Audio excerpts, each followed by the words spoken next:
Hi, I'm Jessica, the owner of Focus Fit and a fitness instructor at the U Health Fitness and Wellness Center in Miami, Florida. On Thursdays at 12:15 p.m., I teach a body sculpt class, and so many people have told me they would love to come to my class but aren't able to get out of work to attend.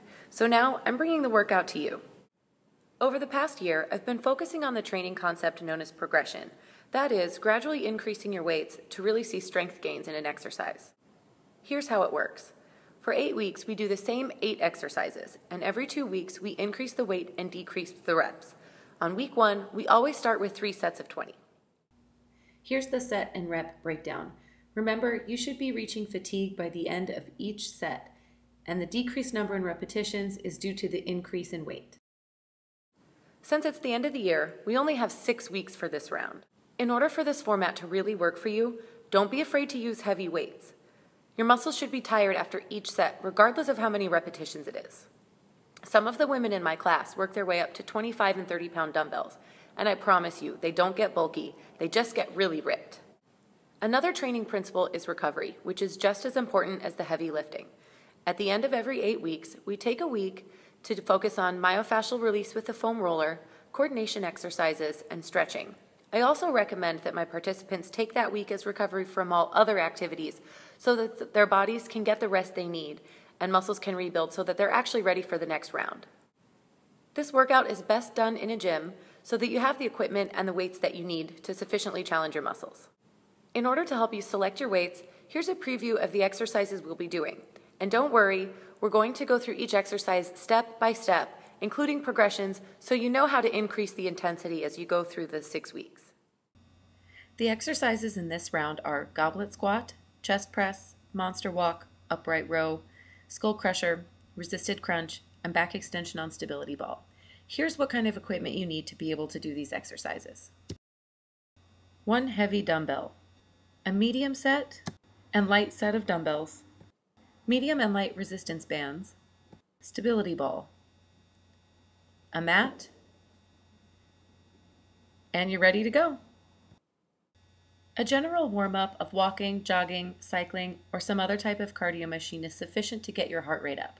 Or you can do these 3 warm-up exercises. Squat down and sweep your arms towards the floor and straight out at shoulder height as you come up. When you reach the top, pull back and squeeze your shoulder blades together.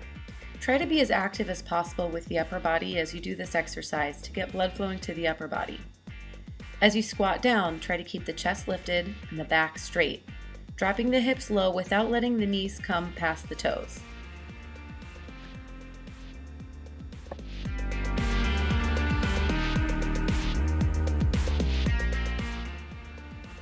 This is a modified version of the windmill. Rather than doing this movement very quickly, you should actually take it slow and controlled. Reach down with one hand to the opposite toes. As you reach, let your knee bend, your hips will move slightly to the side. Try to keep the back as straight as you can as you twist and reach down towards the toes.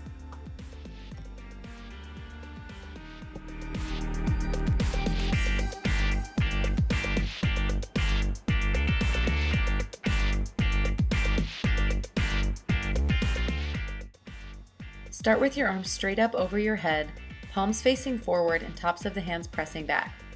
Come down into a partial squat, sending the hips straight back to the wall behind you. Back nice and straight, coming down till you're parallel to the ground, and sweep the arms down and pressing up as high as you can. This is really meant to warm up the shoulders and middle back, and you should really feel a stretch in the front of the shoulder as you reach your arms up, and a squeeze between the shoulder blades as you press back. Also, as the hips come down, back stays straight, you'll probably feel a stretch in the hamstrings.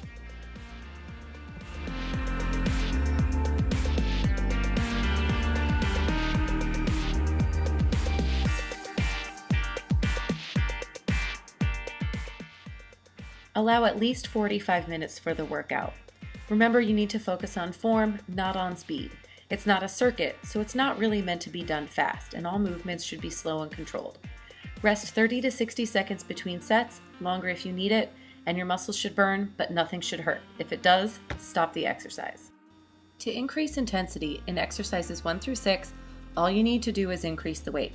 The back extension has several modifications which you'll see. The first exercise is a goblet squat. Hold your heavy dumbbell at chest height. Come down to a squat, dropping the hips low and sitting back. The shoulders will come slightly forward. If you can, go deep enough so that your elbows touch your knees. As you sit back in the squat, the back should stay nice and straight, drive up through the heels to come up to standing, and knees should stay behind the toes.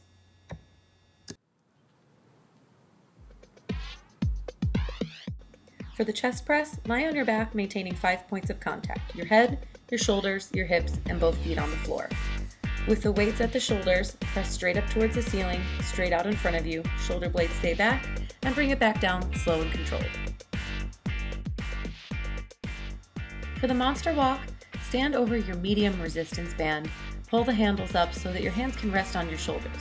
Take a big step, side to side, trying to keep the knees soft without locking, but not coming down into a squat. You should feel this in the glutes.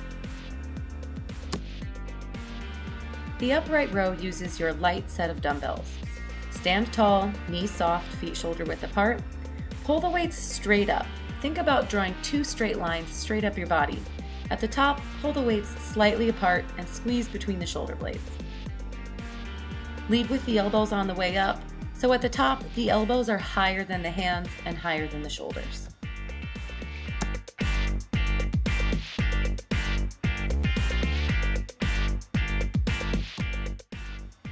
Come back to your position on the bench with those 5 points of contact. Again, the head, shoulders, hips, and both feet on the floor.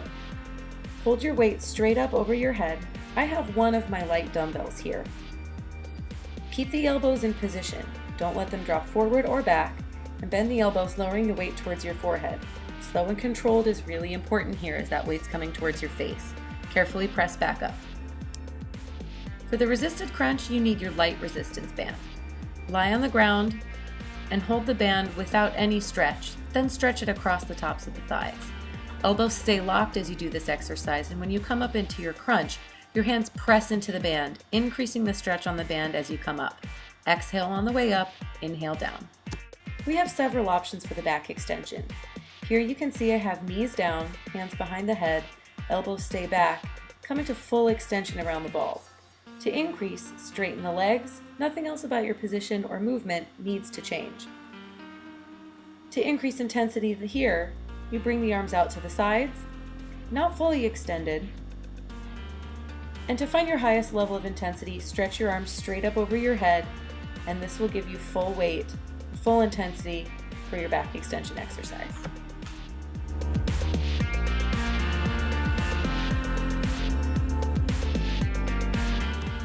Congratulations, you made it to the end. I hope you had a great workout. If you have any questions about these or any exercises, please don't hesitate to contact me. Thank you so much for watching this video, and please feel free to share it with your friends. Don't forget, we start a new round of exercises at the new year, so keep your eyes out for the video.